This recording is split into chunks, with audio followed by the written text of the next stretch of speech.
দর্শক সবাইকে স্বাগতম প্রমিসেস জানতে চাই। আমি নুসরাত রহমান আছি আপনাদের সাথে। চলছে রমজান মাস এবং এই রমজান মাসের সাথে আসলে সংযম সাধন কোথায় কোথায় যে করতে হয় এবং কত কত যে দিক আছে সেই দিকগুলো আমরা গুণেও শেষ করতে পারি না, কিন্তু সংযম আমরা পালন করি নানানভাবে। এবার এই সংযম বা রমজান কিংবা রোজা যদি আমরা বলি, সেটা পালন করতে গিয়ে সেটা আমাদের স্বাস্থ্যের পক্ষে কেমন হচ্ছে, কোনো দিক থেকে হেল্পফুল হচ্ছে নাকি সেটা কোনো দিক থেকে হার্মফুল হচ্ছে, এই দিকগুলো সম্পর্কে আমাদের সচেতন হওয়া প্রয়োজন। প্রিয় দর্শক, এই কারণেই আজ আমরা আজকের যে বিষয়টি নির্ধারণ করেছি সেটি হচ্ছে রোজা এবং মানসিক স্বাস্থ্য। আজ আমরা বিশেষভাবে মানসিক স্বাস্থ্য নিয়েই কথা বলবো, রোজার সাথে এর কানেকশন এবং মানসিক নানান সমস্যায় যারা ভুগছেন এই রমজানে তারা কেমন আছেন, কি করতে পারেন নিজেদের জন্য, তাই নিয়ে আলোচনা হবে। এই বিষয়ে আলোচনা করার জন্য আমরা স্টুডিওতে ডেকে এনেছি ডাক্তার ফাহিম আহমেদ রূপমকে। তিনি মেডিসিন এবং ডায়াবেটিক বিশেষজ্ঞ আছেন। কেমন আছেন? আচ্ছা, ভালো, ধন্যবাদ। আপনাকে তো এর আগেও আসলে আমরা অনেকবার পেয়েছি আমাদের এই অনুষ্ঠানে এবং প্রত্যেকবারই ভীষণ আলোকিত করেন চমৎকার আলোচনার মাধ্যমে।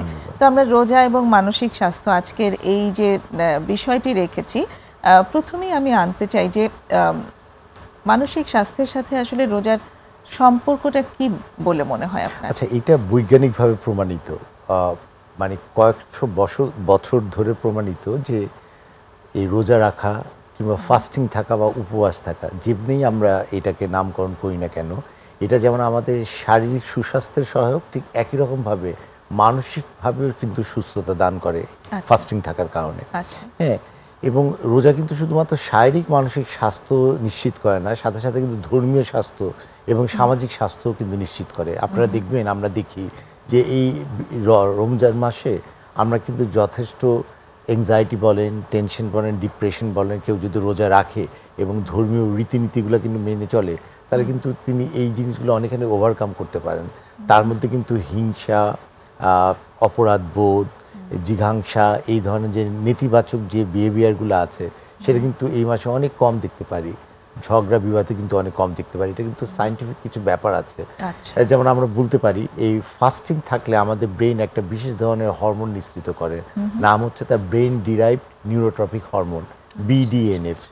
এই হরমোনটা নিঃসরণের মাধ্যমে আমরা কিন্তু হাসি খুশি থাকে, আমাদের মানসিক চাপ কম হয়, আমরা স্ট্রেস ফিল কম করি। এবং শুধুমাত্র তাই না, এই ফাস্টিং থাকার কারণে এটা বিভিন্ন গবেষণা প্রমাণিত হয়েছে, আমাদের শরীরে যে হাসি খুশি হরমোনগুলো, যেগুলো আমাদের প্রফুল্ল রাখে, স্ট্রেস কমায়, হাসি খুশি রাখে, এই ধরনের যে হরমোনগুলো, লাইক আমরা যেগুলো বলি dopamine hormone, serotonin hormone, oxytocin hormone, এই হরমোনগুলো কিন্তু অনেক রিলিজ হয়, ফলে কিন্তু আমাদের মানসিক স্বাস্থ্য ভালো থাকে। এবং আমরা জানি যে শারীরিক স্বাস্থ্য এবং মানসিক স্বাস্থ্য এটা কিন্তু একে অপরের সম্পূরক। একটি হেলথ ভালো থাকলে, শারীরিক স্বাস্থ্য ভালো থাকলে মানসিক স্বাস্থ্য ভালো থাকবে, মানসিক স্বাস্থ্য ভালো থাকলে শারীরিক স্বাস্থ্য ভালো থাকবে। একটি জিনিস যোগ করতে চাই, আমরা কিন্তু অনেক ধরনের বদ অভ্যাসে আমরা জড়িত থাকি সারা বছর ধরে। আমরা স্মোকিং কেউ কেউ করেন, অ্যালকোহলিক করেন, ইভেন পান, সুপারি, জর্দা, এটাও কিন্তু এক ধরনের অ্যাডিকশন, কিংবা আরও অনেক ধরনের নেশাই আমাদের সমাজে আছে। যে আমি যেমন স্মোকিং কথা বললাম, অ্যালকোহলের কথা বললাম, গাঁজা, ইয়াবা ইত্যাদি ইত্যাদি। এবং একজন ব্যক্তি, এই মাসটা হচ্ছে উত্তম সময়, একজন ব্যক্তি যদি মোটিভেটেড হয়, তিনি যদি দৃঢ় সংকল্প হয় যে আমি রোজা রেখে আল্লাহর সন্তুষ্টি, আমরা এই বদ অভ্যাস থেকে আমরা বেরিয়ে আসব, এই মাসটা কিন্তু সর্বোত্তম মাস। এবং এই মাসে যে কোনো ধরনের নেশা থেকে আমরা বেরিয়ে আসতে পারি, গেটওয়ে, আমরা একটা দরজা খোলা পাই। তাই অনেক উপকারিতা আছে এই ফাস্টিংয়ের বা রোজা রাখার। চমৎকার বলেছেন। তো এই মাসটা আসলে বিভিন্নভাবে কাজে লাগাতে পারি আমরা, সেটা স্পিরিচুয়ালি এবং মেন্টালি, ফিজিক্যালি, আমাদের নানান উন্নয়নের সাথে সাথে আমরা কোনো না কোনো বদ অভ্যাস যদি থেকে বের হতে চাই, সেখানেও এই মাসটিকে আমরা বেশ কাজে লাগাতে পারি। দেখেন, আপনি যে 14 থেকে 16 ঘন্টা আমরা যে কোনো ধরনের পানাহার বা যে কোনো খাদ্য গ্রহণ থেকে বিরত থাকি, এটা কিন্তু দিনের 2/3 বা তার বেশি সময় আমরা ফাস্টিং থাকছি। এবং এই ফাস্টিংয়ের প্র্যাকটিসটা যদি আমরা রোজার পরেও যদি রাখি, আমরা যেটাকে ইন্টারমিডিয়েট ফাস্টিং যেটা বলি, সপ্তাহে 2-3 দিন এই 12 থেকে 14 ঘন্টা না খেয়ে থাকা, ইন্টারমিডিয়েট ফাস্টিং এর মতো একটা জিনিস। এটার মাধ্যমে কিন্তু আমরা এই যে বদ অভ্যাসগুলা এত সময় আমরা এই মানে যেগুলো আমাদের ব্যাড হ্যাবিটগুলো আমরা করছি সেগুলো থেকে যদি আমরা দূরে থাকতে পারি তাহলে কিন্তু এটা আমাদের একটা প্র্যাকটিস হয়ে যায় গুড হবে হ্যাবিটের দিকে যাওয়ার। তাই যে একজন অ্যাডিক্টেড সে যদি এই মাসে সে মোটিভেটেড থাকে, সে যদি কমিটেড থাকে নিজের প্রতি যে আমি এই মাসে রোজা রাখবো, আল্লাহর সন্তুষ্টি বা মাগফিরাত কামনা করব এবং সাথে সাথে আমার নিজের শারীরিক মানসিক স্বাস্থ্য ভালো রাখারও আমি চেষ্টা করব, তাহলে কিন্তু রোজা পালনের মাধ্যমে এটি করা সম্ভব। এবং ওষুধের ক্ষেত্রে একটু যোগ করি, সেটা হচ্ছে যে আমরা সাধারণত সকালবেলার যে ওষুধগুলো খাই রমজান মাসে কিন্তু আমরা বলে থাকি সেই ওষুধগুলো আপনি ইফতারিতে খাবেন। সকালবেলা যেমন আমরা ব্রেকফাস্ট করি, মানে ব্রেক ভাঙ্গি ফাস্টিংটা, এই 8 ঘন্টা 10 ঘন্টা রাত্রেবেলা ঘুমিয়ে থেকে যেমন সকালবেলা আমরা ব্রেকফাস্ট করি নাস্তা খাওয়ার মাধ্যমে, ঠিক একরকম সারাদিন যে আমরা রোজা রাখলাম সেটাও আমরা এই ইফতারির মাধ্যমে আমরা করছি, ভাঙছি। এই জন্য সকালের ওষুধগুলো আমরা ইফতারিতে খেতে বলি এবং রাতের ওষুধগুলো আমরা সেহরিতে খেতে বলি এবং দুপুরের ওষুধগুলো রাতের বেলা খেতে বলি। এবং যারা এই যদি 3 বেলায় ওষুধ খায় তারা একটু ডাক্তারের কাছে পরামর্শ গ্রহণ করে এই ওষুধগুলো 2 বেলায় আনা যায় কিনা এটা করে তেমনভাবে ওষুধের ডোজগুলা কিংবা ওষুধের যে স্ট্রেংথগুলো তেমনভাবে অ্যাডজাস্টমেন্ট করবে। তার মানে এখানে খুবই গুরুত্বপূর্ণ একটা কাজ হচ্ছে যে রমজান আসার আগে আগে যারা রোজা রাখবেন তাদের যদি মেডিসিন থেকে থাকে, আমরা আসলে যারা অসুস্থ তাদের কথা বলছি, যে মৃদু থেকে মাঝারি অসুস্থতায় যারা আছেন তারা রোজা রাখতে চান, তাদের মেডিসিনটা তারা অবশ্যই রিস্কেজুয়াল করে নেবেন, কারণ ওষুধটা আসলে তাদের জন্য বাদ দেওয়া সম্ভব না, বাদ দেওয়া যাবে না। রাইট, ওষুধ কিন্তু বাদ দিয়ে রোজা রাখা নয়, বরং ওষুধের ডোজ বাড়িয়ে কমিয়ে কিংবা অন্য কোনো ওষুধে গিয়ে ওষুধগুলোকে অ্যাডজাস্টমেন্ট করতে হবে, যেটাকে রিশিডিউল আমরা বলি বা সমন্বয় আমরা বলি। এবং এটা কিন্তু নিজে নিজে করা যাবে না, অবশ্যই ডাক্তারের পরামর্শ গ্রহণ করতে হবে। এবং কোন রোগীর জন্য রোজা কিভাবে রাখতে পারবেন, তিনি কোনো ঝুঁকিপূর্ণ অবস্থায় আছে কিনা, কিংবা রোজা রাখলে তার রোগের ঝুঁকি আরও বেড়ে যায় কিনা, রোগীর উপসর্গ আরও বেড়ে যেতে পারে কিনা, এগুলো কিন্তু ডাক্তার অ্যাসেস করবেন। তার রোগটা কন্ট্রোলে আছে কিনা, সেই রোগী কমপ্লায়েন্স কিনা, অর্থাৎ ডাক্তার এর নির্দেশ বা উপদেশগুলো পালন করে কিনা, ওষুধগুলো নিজেরা ঠিকমতো বুঝে বুঝে খেতে পারে কিনা, এগুলো সব কিছু বিচার বিশ্লেষণ করেই কিন্তু একজন ডাক্তার তার রোগীর জন্য ওষুধগুলো এই রোজার মাসে কিন্তু রিশিডিউল করে দেয়। চমৎকার বলেছেন। তো এই খুব একটা দায়িত্বপূর্ণ কাজ আসলে রোজার আগে তাদের করে নিতে হবে। একটা বিরতির সময় হয়ে এলো, বিরতির পরে এসে আবার কথা হবে। দর্শক আমাদের সঙ্গে থাকুন, একটা বিরতি নিচ্ছি, ফিরে এসে আবার কথা হবে।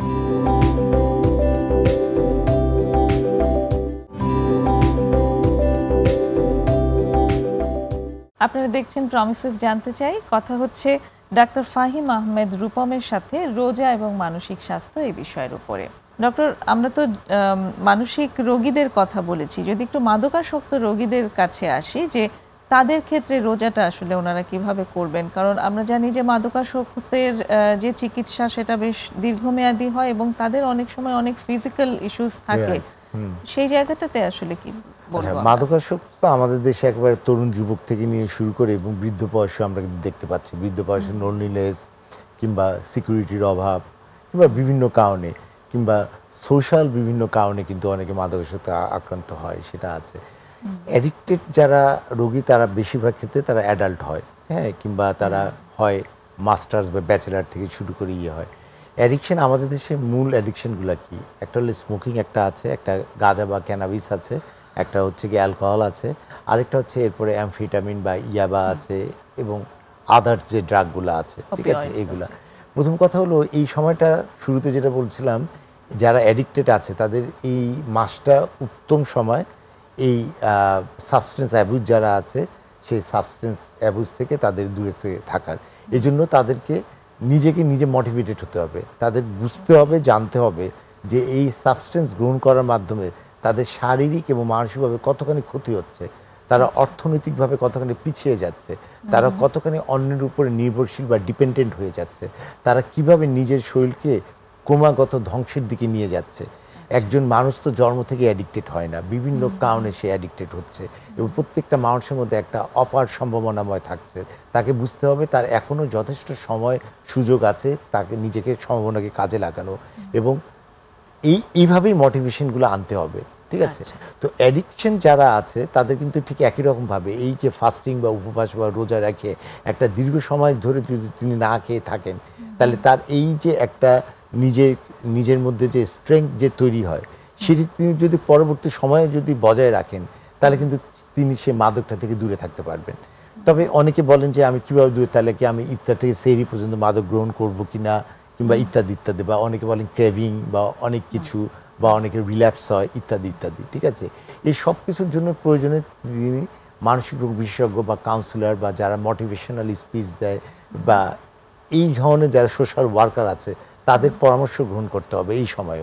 দরকার হলে রমজান মাসেও তাদেরকে সেশন নিতে হবে। এই সাইকোথেরাপি বলেন, মোটিভেশনাল থেরাপি বলেন, মোটিভেশনাল স্পিচ থেরাপি বলেন, এই জিনিসগুলো তাদেরকে রমজান মাসেও নিতে হবে। কারণ এই ধরনের যারা আসক্ত আছেন তাদের তো অ্যাকচুয়ালি অনেক উইথড্রল হয়।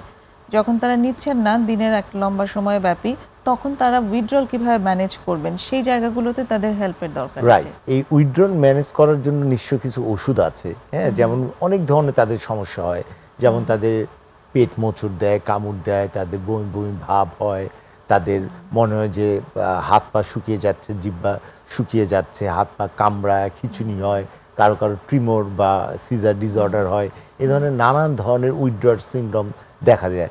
এই ওষুধগুলো তিনি প্রয়োজনে রোজা রেখে ইফতার থেকে সেহরি পর্যন্ত ওই যে নির্দিষ্ট যে ওষুধগুলো যেটা ডাক্তার তাকে প্রেসক্রাইব করেছে তিনি সেটা গ্রহণ করবেন। হ্যাঁ, তিনি সেটা গ্রহণ করবেন, কাউন্সেলিং গ্রহণ করবেন, এবং কাউন্সেলিং তো দিনে যে কোনো সময় করতে পারে কিংবা ইফতারের পরেও করতে পারেন, এটির মাধ্যমে তিনি গ্রহণ করতে পারেন। এবং এই যে নামাজ, এই নামাজ তো এক ধরনের মেডিটেশন, এক ধরনের ইয়োগা, তাই না? একটা স্রষ্টার প্রতি বা নিজের প্রতি একটা সম্পূর্ণ কন্ট্রোল, একটা আত্মবিশ্বাস, এই নামাজ পালন করার মাধ্যমেও কিন্তু তিনি নিজেকে ঠিক একই রকমভাবে এই উইথড্রল থেকে বা অ্যাডিকশন থেকে কিন্তু তিনি দূরে থাকতে পারবেন। তবে যাদের তীব্র অ্যাকিউট যে অ্যাডিকশনগুলো আছে, যাদের একেবারে রিহ্যাব সেন্টার লাইক প্রমিসেস মেডিকেলের মতো যারা সেন্টারগুলোতে থেকে যাদের চিকিৎসা নিতে হচ্ছে, এদের মধ্যে কিছু সংখ্যক রোগী কিন্তু অবশ্যই ডাক্তারের পরামর্শ গ্রহণ করে তারা কিন্তু রিহ্যাব সেন্টারের থেকেই কিন্তু তারা ঠিক একই রকমভাবে রোজা রাখতে পারবেন। হ্যাঁ, আর কিছু সংখ্যক রোগীর অবশ্যই সবসময় একটা সুপারভিশনের দরকার হয়, সার্ভিলেন্সের দরকার হয়। হ্যাঁ, তারা এই জায়গাটাতে আমার কাছে মনে হয় যে যারা রিহ্যাব সেন্টারে আছেন তারা মোর সেফ, কারণ তাদের কাছে ডাক্তারি সাহায্য সব সময় আছে। তারা যে কোনো সময় যে কোনো এমার্জেন্সি হলে, যে কোনো মেডিকেল এমার্জেন্সি হলে, এটা ফিজিক্যাল এমার্জেন্সি বলেন কিংবা সাইকোলজিক্যাল এমার্জেন্সি বলেন, এগুলো কিন্তু এমার্জেন্সি হলে এগুলো কিন্তু আপনার ট্যাকেল করার মতো সাহায্য নেওয়ার ইয়ে পায়। কিন্তু যারা বাড়িতে বসে এটা করবেন তাদের জন্য আসলে কিছু রিস্ক আছে, যেমন উইথড্রল যদি হয় তখন তিনি ইমিডিয়েটলি হেল্পটা তখনই নিতে পারবেন কিনা সেই ব্যবস্থাটা রেখে নেওয়া। রোজা ইটসেলফ কিন্তু কোনো অ্যাডিকশন বাড়ায় না, এটা হলো বরং অ্যাডিকশন কমাতে পারে। রোজা ইটসেলফ কিন্তু কোনো উইথড্রল সিমটম তৈরি করে না, বরং উইথড্রল সিমটম কমায়। ঠিক আছে, ফাস্টিং এর সাথে এটা, বরং ফাস্টিং থাকলে শুরুতে যেটা বলছিলাম আমাদের বেশ কিছু নিউরো ট্রান্সমিটার, কিছু গুড হরমোন রিলিজ করার মাধ্যমে আমাদের স্ট্রেস কমায়, মানসিক চাপ কমায়, আমাদের জেদ কমায়, রাগ কমায়। ঠিক আছে, স্ট্রেস হরমোন কমায়, কর্টিসল হরমোনগুলো কমায়, অ্যাড্রিনালিন হরমোনগুলো কম নিঃসরণ করে। হ্যাঁ, রোজা ইটসেলফ সমস্যা করে না, কিন্তু তার এই যে বিভিন্ন ধরনের যে উইথড্রল যে কথাগুলো আমরা বলছি বা যে ধরনের সাইড ইফেক্টের কথাগুলো বলছি, বা এখানে ঠিক একই রকমভাবে এই যে ড্রাগগুলো ইউজ করা হয় অ্যাডিক্টেড পেশেন্টের ক্ষেত্রে, এগুলার ড্রাগগুলোর যে রিশিডিউল বা অ্যাডজাস্টমেন্টের কথা যে বিষয়গুলো আছে সেগুলো অ্যাডজাস্ট করে নিলেই কিন্তু তিনি দিনে 12 থেকে 14-16 ঘন্টা কিন্তু তিনি রোজা রাখতে পারবেন, কোনো সমস্যা নেই। কোনো সমস্যা না, একটু খেয়াল করে ওখানে মনোযোগ দিয়ে ওষুধটা রিস্কেডিউল করা এবং সময় মতো সেটাকে মনোযোগের সাথে নেওয়া, এবং নিউট্রিশনগুলোও ঠিক একই রকমভাবে এই রোগীদেরকে এনশিওর করতে হবে। হ্যাঁ, রিহ্যাব সেন্টারগুলোতে যারা আছেন রোজা রাখছেন তাদের ক্ষেত্রে তো অবশ্যই তারা প্রপারলি নিউট্রিশন দিচ্ছে। ইভেন ঘরেও যারা আছেন তাদের ক্ষেত্রেও কিন্তু যারা এই ইফতার, রাতের খাবার, সেহরিতে এই মানসিক রোগীটাও বা অ্যাডিকশনের পেশেন্টে যেন প্রপার নিউট্রিশন পায়, অর্থাৎ একটা ব্যালেন্স ডায়েট পায়, সেদিকেও কিন্তু এই জিনিসটা কিন্তু ঘরের অন্য যারা আছে তাদেরকে এটা এনশিওর করতে হবে। একটু খাবারের জায়গাটাতে যদি আসি, কি ধরনের খাবার আসলে খাবে? অন্যান্য রোগী, একটা সুস্থ স্বাভাবিক মানুষ যে খাবার খায় এই রোগীরাও তাই খাবে। তাদের এমন কোনো বিশেষ খাবার নেই যে বিশেষ খাবার খেলে এটা টনিকের মতো কাজ করবে, মানুষের স্বাস্থ্যের খুব ইমপ্রুভমেন্ট হবে, অ্যাডিকশন থেকে দূরে সরে যাবে, তা না।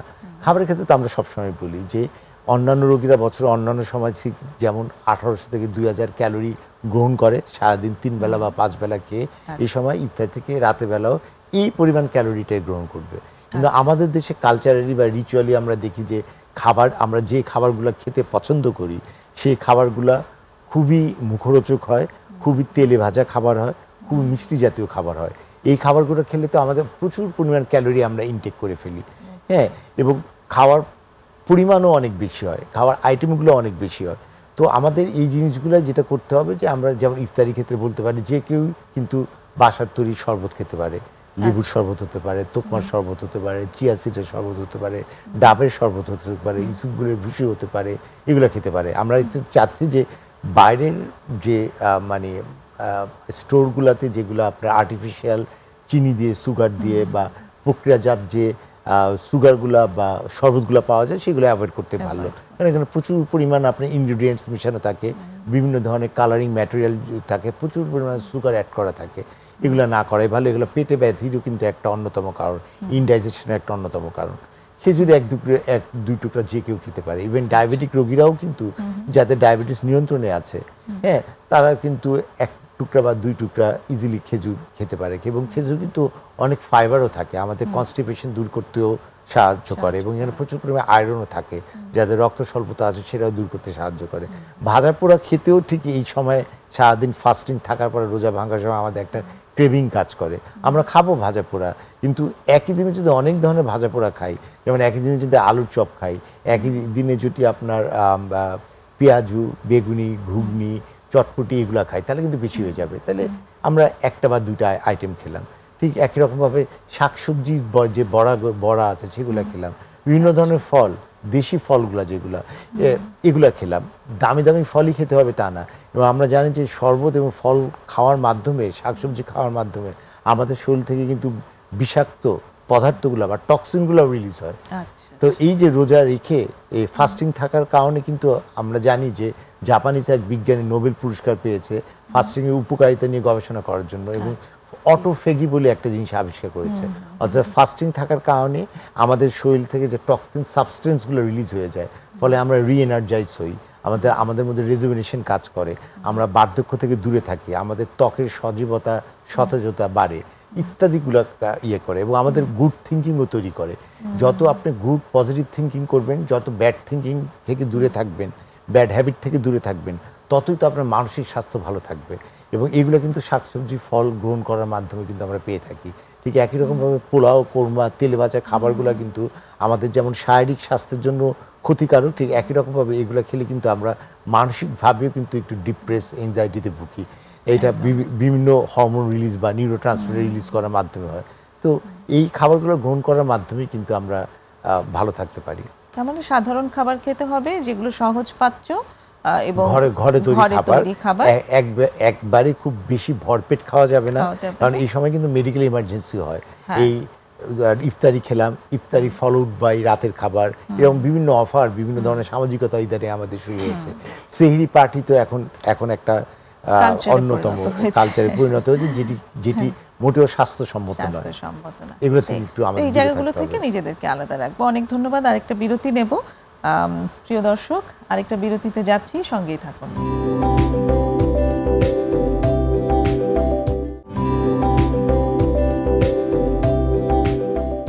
দেখছেন প্রমিসেস জানতে চাই। কথা হচ্ছে মানসিক স্বাস্থ্য এবং রোজা, এই বিষয়ের উপর ডাক্তার ফাহিম আহমেদ রূপমের সাথে। এই পর্যায়ে যদি আমরা একটু ক্রনিক ডিজিজের দিকে যাই, কিছু রোগ আছে মানসিক রোগের ক্ষেত্রেও, সেগুলো ক্রনিক, কারো দেখা যায় যে ক্রনিক ডিপ্রেশন আছে, ক্রনিক এংজাইটি আছে, মাদকাসক্তি থেকে কিছু ক্রনিক শারীরিক ডিজিজ তৈরি হয়েছে, হয়তো কিডনির সমস্যা হয়েছে কিংবা হয়তো হার্ট ডিজিজ হয়েছে। এই ধরনের রোগীদের ক্ষেত্রে আসলে এই রোজার সময়টা কিরকম? আপনি ঠিকই বলেছেন। অ্যাডিকশন যে সাবস্টেন্সগুলো বা বস্তুগুলো আছে বা খাদ্যগুলো আছে, এগুলো কিন্তু আমাদের দারুণভাবে লিভার এবং কিডনিকে ক্ষতি করে, আমাদের হজম প্রক্রিয়াকে ব্যাহত করে, হ্যাঁ, আমাদের। এবং এই রোগীরা সাধারণত নিউট্রিশন বা পুষ্টি গ্রহণের ব্যাপারে অতটা সচেতন না, ফলে তারা কিন্তু আন্ডার নিউট্রিশনেও ভুগে। আন্ডার নিউট্রিশন মানেই হচ্ছে যে অ্যানিমিয়া বা এরকম দীর্ঘমেয়াদী রোগগুলোতে ভুগে। তো একটা অপরটার সাথে কিন্তু সম্পর্ক, এবং এটাকে এই শারীরিক রোগের যেমন মানসিক প্রকাশ আছে, ঠিক একই রকম মানসিক রোগের কিন্তু কিছু শারীরিক প্রকাশ আছে। এখানে ডায়াবেটিস যেমন একটা বড় রোগ, যেটা আসলে দুটো কানেকশনই আছে, শারীরিক এবং মানসিক। যে কোনো ক্রনিক ডিজিজে, ডায়াবেটিস বলেন, হাইপারটেনশন বলেন, আর্থ্রাইটিস বলেন, অবেসিটি বা স্থূলতা বলেন, মানসিক রোগ বলেন, এগুলো সবই কিন্তু ক্রনিক ডিজিজ। এবং এই ক্রনিক ডিজিজগুলোতে ভুগতে ভুগতে একটা রোগী কিন্তু খুব ডিস্ট্রেসে ভুগে, সে একটা মানসিক চাপে ভুগে, সে একটা স্ট্রেসে ভুগে। তখন কিন্তু তার শারীরিক এবং মানসিক স্বাস্থ্য দুটাই অটুট অক্ষুণ্ণ রাখা খুব কঠিন হয়ে যায়। হ্যাঁ, এই কারণে এই রোগীদের প্রতি বা এই মানুষদের প্রতি আমাদের যথেষ্ট পরিমাণ ইম্প্যাথেটিক এবং সিম্প্যাথেটিক হতে হবে। তাকে পর্যাপ্ত সুন্দর কাউন্সেলিং করতে হবে। কাউন্সেলিং শুধু ডাক্তাররাই করবে বা কাউন্সিলর করবে তা না, কাউন্সেলিংটা শুরু হতে হবে তার পরিবার থেকে, তার ফ্রেন্ড সার্কেল থেকে, তিনি যে পরিবেশে যে অফিসে কাজ করছেন তাদের কাছ থেকে। সবাই কিন্তু এই ক্ষেত্রে ওই রোগীটাকে বা ওই মানুষটার শারীরিক এবং মানসিক স্বাস্থ্য ভালো রাখার ব্যাপারে একটা গুরুত্বপূর্ণ ভূমিকা পালন করতে পারে। ক্রনিক ডিজিজের কথা যেটা বললেন, ক্রনিক ডিজিজ ঠিক একই রকমভাবে এটাও বৈজ্ঞানিকভাবে প্রমাণিত যে ক্রনিক ডিজিজ তো রোজা রাখার ফলে এই রোগগুলা কন্ট্রোলে থাকতে সাহায্য করে, অনেকাংশে এই রোগগুলো নিরাময় হতেও কিন্তু সাহায্য করে।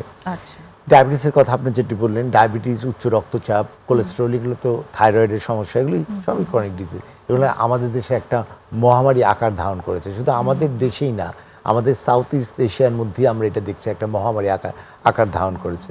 ডায়াবেটিক রোগীদের ক্ষেত্রে কিন্তু রোজা রেখে কিন্তু তাদের ডায়াবেটিসটা কন্ট্রোলে রাখা কিন্তু সম্ভব, যদি তারা যদি তারা ওই যে ইফতার থেকে সেহরি তাদের প্রপার খাদ্যাভ্যাসে তারা যদি অভ্যস্ত হয়। হৃদরোগী যারা আছে, হার্ট ডিজিজ যারা আছে, উচ্চ রক্তচাপ যারা আছে, কোলেস্টেরল যাদের আছে, যারা অবেসিটি আছে, তারা তেলে ভাজা খাবার, চর্বিযুক্ত খাবার, খুব বেশি গরু, খাসির মাংস, এগুলো একটু বাদ দিতে হবে। খেতে হবে কিন্তু পরিমাণটাকে কার্টেল করতে হবে।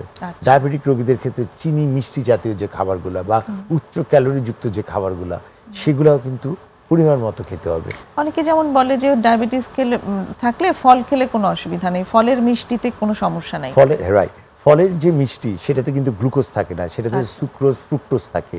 এগুলো কিন্তু পরবর্তীতে শরীরে জমতে জমতে গ্লুকোজে রূপান্তরিত হয় এবং এগুলোই পরবর্তীতে আমাদের ব্লাড সুগারটা বাড়িয়ে দেয় আর কি। হ্যাঁ, আপনি ডায়াবেটিক রোগীদের ক্ষেত্রে বলি, আপনারা প্রতিদিন 2 বেলা, এখন তো 2 বেলা খাওয়া সম্ভব নয়, রোজার মাসে 1 বেলা, অন্যান্য সময় আমরা 2 বেলা টক ফল এবং মিষ্টি ফলের কম্বিনেশন নিয়ে খাবেন আর কি। হ্যাঁ, এবং খুব ডায়াবেটিক রোগীদের ক্ষেত্রে আরেকটা আমরা যেটা কথা বলি সেটা হলো আপনারা ফলগুলো আস্ত ফল খাওয়ার চেষ্টা করবেন, খোসা সহ বা চামড়া সহ ফল খাওয়ার চেষ্টা করবেন, তাহলে কিন্তু ভালো।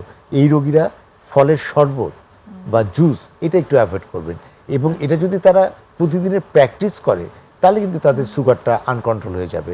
আদারওয়াইজ তাদের কিন্তু এই যে খেজুর বলেন বা আমরা যে ফলগুলা বলি, এটা আঙ্গুর, বেদানা হতে পারে, কলা হতে পারে, পেয়ারা হতে পারে, এগুলো খেলে কিন্তু কোনো সমস্যা নেই।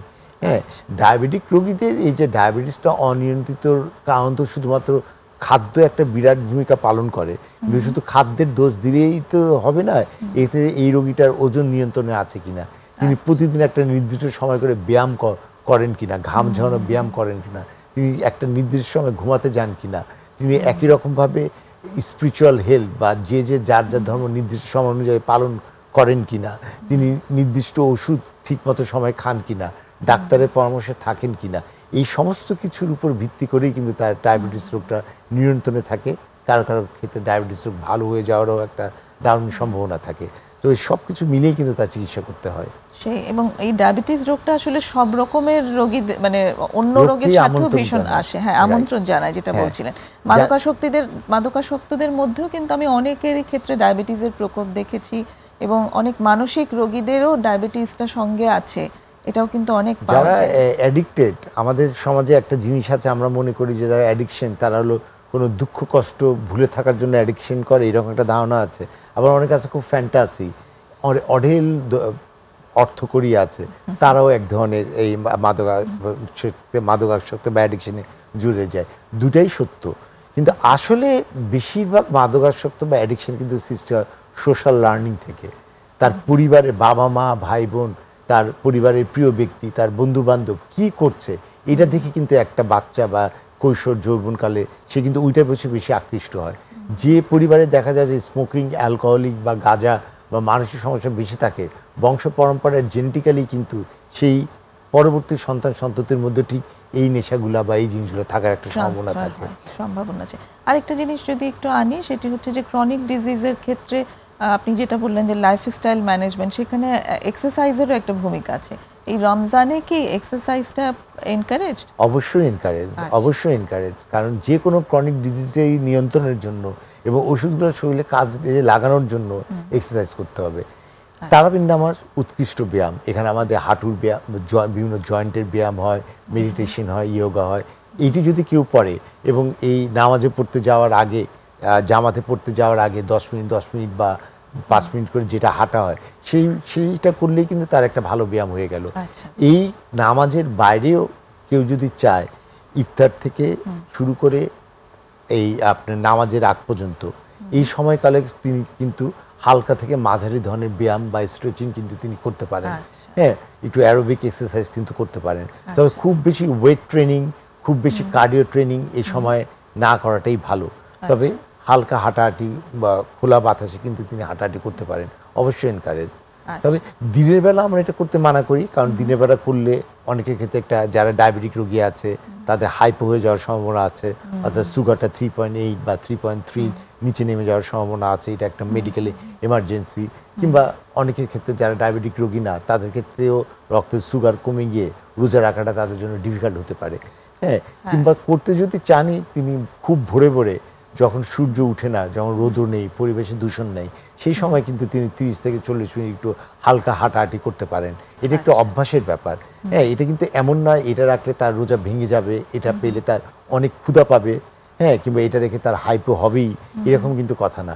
আমাদের শরীরটাকে আমরা যেমনভাবে রেডি করব, হ্যাঁ, আমাদের যে একটা বডিতে যে বায়োলজিক্যাল ক্লক বা সার্কাডিয়ান রিদম বলে যে জিনিস আছে, ঠিক আমাদের শরীরকে যেমনভাবে রেডি করব, সেই সময় অনুযায়ী শরীর আমাদেরকে সেভাবে জিনিসগুলো সাপোর্ট দিবে।